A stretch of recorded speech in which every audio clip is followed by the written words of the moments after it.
E como eu havia anunciado, honrado aqui em receber o Júlio Olivar novamente, ele que vem para falar sobre Vilhena. Vilhena que está completando aí 46 anos de emancipação.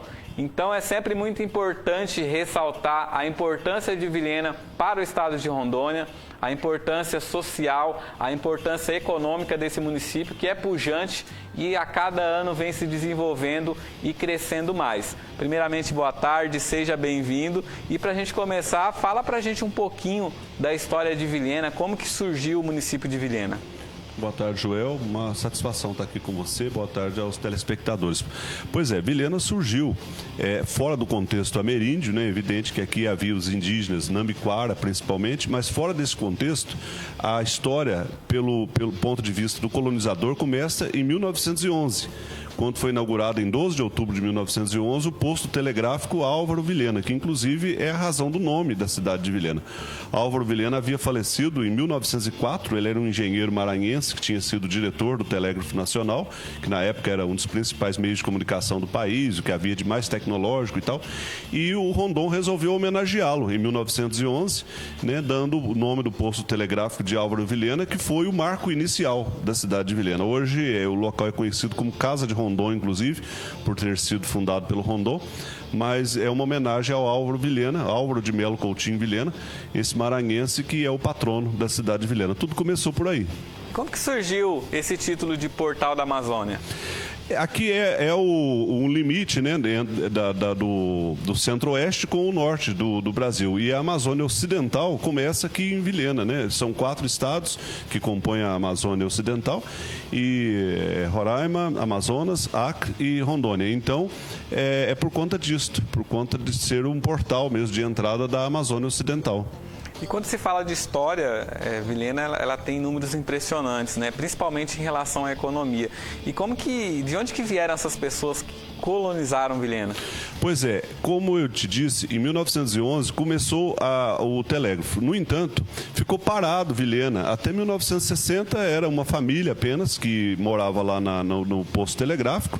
Havia só o posto telegráfico e mais um outro posto telegráfico a cerca de 70 quilômetros, que era o posto José Bonifácio. E tinha também alguns seringueiros Viado Preto, tinha a Aroeira, a região da Aroeira, onde havia um posto indígena, do Afonso Mansur, que era um pioneiro aqui desde a década de 40. Então havia essas acomodações, essas colocações, né, os seringais e tal, mas não havia um fluxo migratório. Isso aconteceu só a partir de 1960, quando foi aberta a rodovia BR-29, que é a atual 364, e o campo de aviação. O então presidente Juscelino Kubitschek esteve aqui em Vilhena, derrubou a última árvore de Sapopema, que era uma árvore que trancava o fluxo de veículos na BR-29. Aí ele simbolicamente derrubou com um trator, né, um trator da Camargo Correia, que foi a empresa que abriu esse trecho de Comodoro a Pimenta Bueno. Então ele veio e derrubou essa árvore que trancava o trânsito de veículos na rodovia, deu por inaugurado, assim como inaugurou naquele mesmo dia, 4 de julho de 1960, inaugurou o campo de aviação, né? O antigo aeroporto de Vilhena, e foi assim que começou a haver efetivamente um fluxo migratório. Mas ainda assim, era pouca gente que vinha para cá. Para você ter ideia, em 1973, Vilhena já tinha 4 anos de distrito, o distrito foi criado em 1969, tinha 4 anos de distrito e a população era de apenas 300 habitantes. A população cresceu efetivamente com o círculo da madeira. Vilhena, na década de 1970, chegou a ter 110 madeireiras. Aí começou a vir gente empobrecida de outras regiões em busca de trabalho e também gente em busca de um pedaço de terra, que o INCRA começou a demarcar essa região. Mas não era só gente empobrecida. Veio muito capitalista para cá empreender no campo da pecuária, de corte, e também abrir comércio, evidente, hotel, surgiu o restaurante do Gustão, o hotel do Gustão, o posto de gasolina Cinta Larga, foram surgindo diversos estabelecimentos comerciais. A primeira igreja foi aberta em 1970 pelo padre Ângelo Spadari.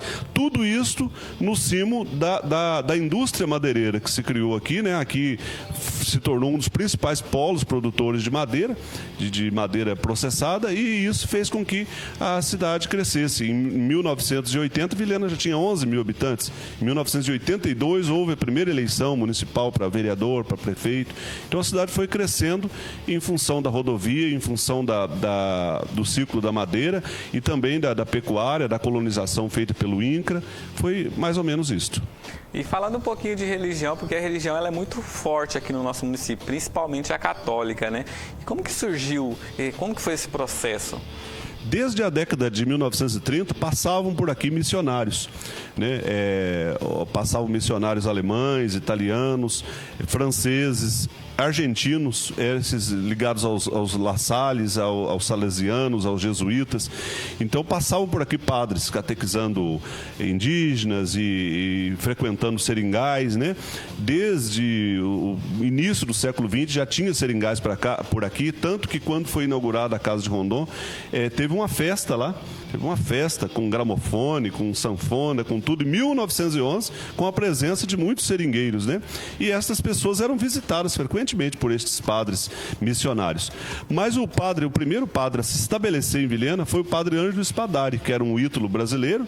Ele chegou aqui em 1963, celebrou a primeira missa que ocorreu nas instalações onde é hoje a aeronáutica, né? Aquelas casas da aeronáutica. Hoje existe inclusive um marco lá, onde foi celebrada essa primeira missa, e ele acabou se estabelecendo. Ele era um salesiano italiano e ficou aqui, fez uma campanha com muita dificuldade, arrecadando cofrinho que ficava no posto de gasolina, num bar que ficava às margens da rodovia ali, porque passou a ter um fluxo de mais de 500 carros por mês em Vilhena no começo da década de 70, caminho de Porto Velho. Até galinha se trazia de fora, caminhões de galinha, de legumes, era uma luta.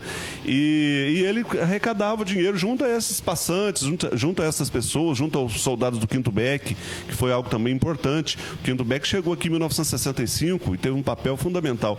E o próprio Quinto Beck ajudou a construir a primeira igreja de Vilhena, que era a comunidade Nossa Senhora Auxiliadora. Eles que fizeram a terraplanagem, que ajudaram a fazer. Tinha um homem chamado Donato Queiroz, ele era dono do posto de gasolina Cinta Larga, ele colaborou financeiramente, ajudou o padre Ângelo Spadari a fazer essa primeira igrejinha que está até hoje em pé. Felizmente não descaracterizaram ela em nada, isso é muito bom. Ela era conhecida na época, não sei se ainda é, como igrejinha do relógio, porque tinha um relógio de sol lá e tal. O tempo vivido não volta mais, uma coisa assim. Tem até uma frase interessante lá sobre o tempo. Então é essa história da igreja, né, do padre Ângelo Spadari, que foi um pioneiro, só foi embora daqui em 1981 ou 82. Ele era uma pessoa muito marcante, porque ele não atuava apenas como religioso, como educador. Ele atuava até como enfermeiro, ele dava vacina, dava injeção, pregava com relação à questão da necessidade de as crianças se vacinarem, manter a carteirinha vacinal. Ele próprio muito doente, teve várias malárias, várias coisas, e no entanto se preocupava com a comunidade e se prestava a isto, a trabalhar até na saúde pública. Esse padre atuou aqui em Vilhena. E Júlio, nós vamos mostrar ali umas imagens aéreas do município de Vilhena, e nós temos aqui na nossa cidade uma ligação muito grande com o militarismo, né? Muitas ruas e avenidas levam o nome de militares.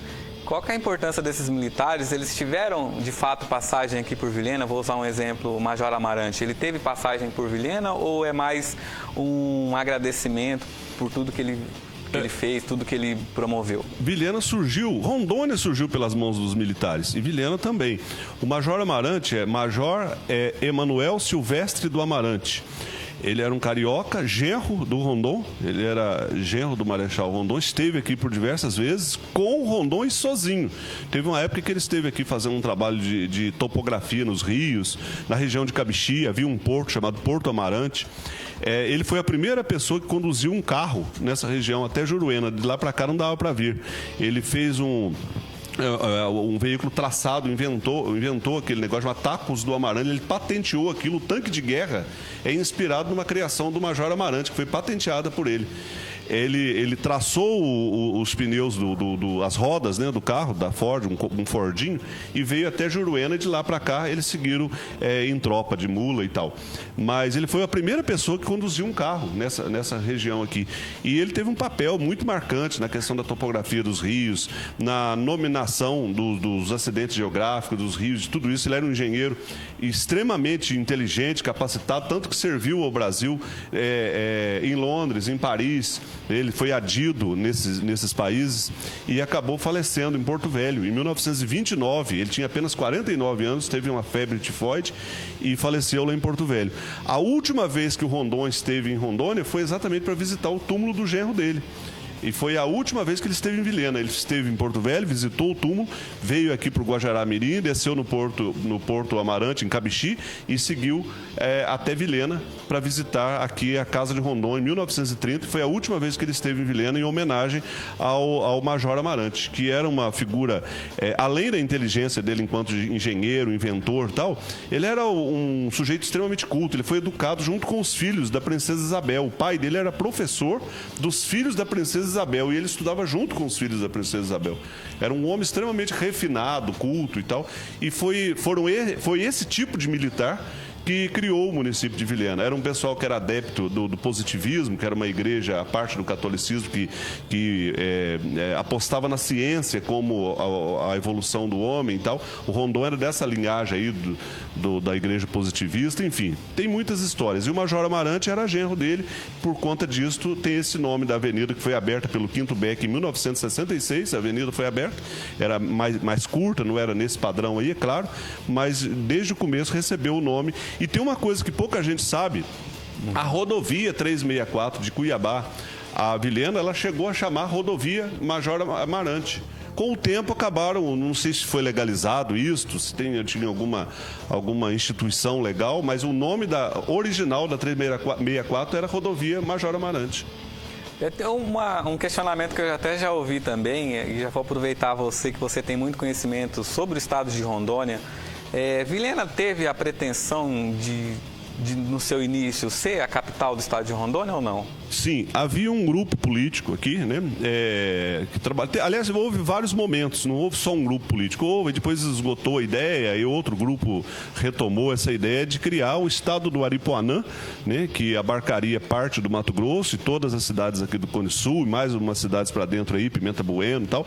E aqui se chamaria estado do Aripuanã, com Vilhena, e é recente até isso. Teve um deputado hereditário, Cassol, pai do ex-governador Olívio Cassol, na época ele era deputado federal, ele chegou a pleitear e chegou a batalhar por isso, e chegou a fazer reuniões em Brasília, e chegou a pleitear essa possibilidade no campo político e tal, mas me parece que isso nunca encantou muito a população não aderiu, era muito mais, eu acho, que um afã político e tal, do que alguma coisa que realmente mobilizasse algum tipo de sentimento na população.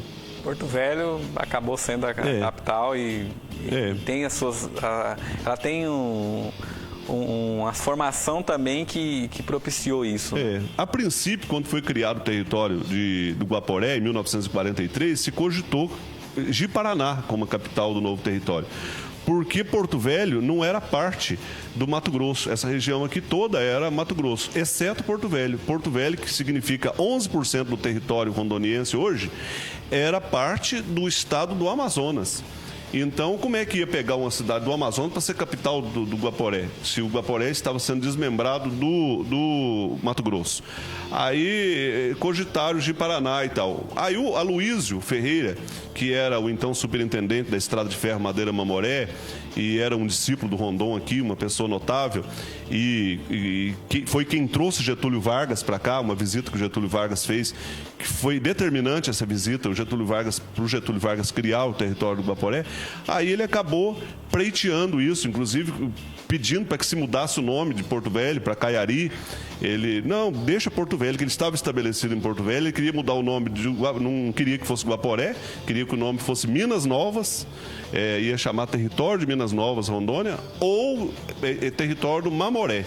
Aí bateram o pé, mantiveram o Guaporé, e deslocaram Porto Velho, né, desmembraram Porto Velho do estado do Amazonas e fizeram com que a cidade fosse a capital do novo território, que ficou com este nome de Guaporé por um curto período. Já na década de 1950 passou a chamar Território Federal de Rondônia. Então nós quase corremos o risco de não existir estado de Rondônia, né, dentro dessas divisões. Sim, sim, houve muito. Inclusive, depois que criou o território federal, eles quiseram voltar atrás. Já fazia quase uma década que havia o território e tal, aí eles queriam anexar de novo. Teve uma campanha grandiosa envolvendo toda a classe política, associação comercial, igreja, banco da borracha, muitas autoridades que havia constituído no estado no território de Rondônia na época, se mobilizaram para que isso não acontecesse. Por pouco, Rondônia, depois de ter sido criado, foi novamente extinto e anexado a Brasília, porque a justiça e todo o aparato que havia aqui na época era ligado a Brasília, o Ministério, eu acho que das relações, não sei, da aviação, obras públicas, eu não sei. Era ligado a um ministério, né? Era uma repartição pública. O território federal era uma repartição pública, na verdade. Olhando hoje para Vilhena, assim, tem como explicar? Porque Vilhena é uma cidade diferente. Eu acho que quando você sai de Vilhena e vai passando os outros municípios, Vilhena tem um tchan diferente. Não sei se é o clima que propicia isso, mas tem como explicar essa glamorização de Vilhena? Sim. Vilhena é diferente sobre vários aspectos, Joel. Por exemplo, o bioma, né? Aqui é um encontro de biomas. É cerrado, mas é ao mesmo tempo Amazonas. Então, e se você andar um pouquinho aqui para o lado de Pimenteiras do Oeste, tem Pantanal. Então, Vilhena, quando nasceu, tinha 30 mil quilômetros quadrados, atingia até a fronteira com a Bolívia, aqui no Guaporé, mas já se revelava diferente das outras localidades ribeirinhas que faziam parte do município. Esse núcleo urbano de Vilhena aqui nasceu para ser um polo de prestação de serviço. Vilhena é diferente pelo bioma, pelo clima, pela altitude e pela própria fisionomia sociológica da região. Aqui nasceu para ser um polo comercial. E tanto é verdade que as lavouras que subsistem no entorno de Vilhena são de latifundiários. Aqui não tem muita vocação para agricultura. Para agricultura de colono, nesse microcosmo aqui de cidade de interior. É uma coisa pujante, é uma coisa grandiosa. E a Vilhena é uma das cidades mais urbanas do Brasil, é mais urbana do que a cidade de São Paulo. Vilhena, 95% da população de Vilhena está dentro da cidade de Vilhena. E o território de Vilhena hoje, com quase 11 mil quilômetros quadrados, ele é peculiar, porque 32% da sua área é de área indígena, o Parque Aripuanã. Então sobra esse outro território que está nas mãos dos latifundiários, pequenas parcelas aí com os colonos e tal, e todo o resto é prestação de serviço. Vilhena é referência na parte de prestação de serviço. Prestação de serviço inclui o fato de o município ser polo universitário. Tem mais de 20 a 1.000 alunos matriculados na rede pública de ensino. A cidade é referência na questão de saúde, bem ou mal, mas é aqui que se busca saúde, toda a região. Então, o comércio daqui, as instituições públicas, INSS, campus da Universidade Federal. Então, é uma cidade extremamente urbana, né? E um povo diferenciado também. É um povo que tem uma vaidade exacerbada. É um povo diferente. Se você for a Cacoal, Ji-Paraná, Ariquemes, qualquer cidade polo, você vai ver que não é igual Vilhena. Inclusive a culinária, né, de Ariquemes para frente, principalmente, a culinária tem muito peixe, tem muita coisa, muito elemento da gastronomia amazônica, do Nordeste também, porque houve muitos povoadores do Nordeste naquela região. Aqui não, aqui é diferente, é uma cultura mais sulista, embora tenha essa raiz ameríndia e tudo mais, mas aqui é um povo eminentemente sulista, né? Eu vejo dessa forma. Quero agradecer demais a sua participação, sempre muito bem-vindo aqui. Obrigado. E eu gostaria que você deixasse um recado final sobre o município de Vilhena nesses 46 anos de emancipação. Eu moro em Vilhena há 25 anos, né? Portanto, maior parte da minha vida eu estou aqui. Então, eu amo essa cidade que me deu tantas oportunidades. Eu tive a oportunidade de escrever parte dessa história. Faço isso por idealismo, por amor à cidade. Não tenho ganho, nenhum benefício nessa coisa de pesquisar a história daqui. Faço por amor, por querer bem a cidade, por querer bem a população daqui, que é um povo hospitaleiro e bom. E eu gosto muito dessa cidade e é isso. Então, eu só tenho a parabenizá-la, parabenizar a todos que acreditam acreditam em Vilhena, que fazem o bem para Vilhena nas suas mais diversas áreas, né? E eu estimo muito essa cidade, tenho muito orgulho de me auto-intitular vilhenense, embora eu tenha nascido em Minas Gerais. E obrigado pelo espaço e a oportunidade. Eu que agradeço, eu acho que foi muito enriquecedor. Você também tem livros também, né? As pessoas Sim. podem adquirir esses livros. Sim, e eu estou escrevendo um, inclusive, Joel, estou terminando, sobre Vilhena, um livro de 800 páginas. Esse vai ser imenso. Vai contar tudo. Vai ser uma referência para sempre. Modéstia à parte, eu acho. Vai chamar Vilhena, uma visão holística. Eu falo desde os habitantes primitivos, desde as etnias que havia aqui, né? E muitas outras coisas, de antes dos pioneiros, durante essa saga dos pioneiros aqui na região e até os dias atuais. Vai ser um livro bem interessante, eu pretendo publicá-lo ainda no primeiro semestre de 2024 e vai ser bem legal esse trabalho, eu espero. Você também está presente nas redes sociais, né? Já pode, o espaço está aberto para você também divulgar. Júlio Olivar, basta fazer essa busca no Facebook, Júlio Olivar, ou Júlio Olivar no Instagram, né? É um prazer. E eu sou muito procurado por estudantes, por professores, gente que vai fazer TCC, que me procura para alguma informação. E eu tenho o maior prazer em atender. Atendo todo mundo de pronto, assim, na medida do possível. Eu gosto muito de criancinha do primeiro ano ao pessoal que está fazendo TCC. Eu sempre sou procurado para falar alguma coisa de Vilhena e isso me dá muito prazer e alegria.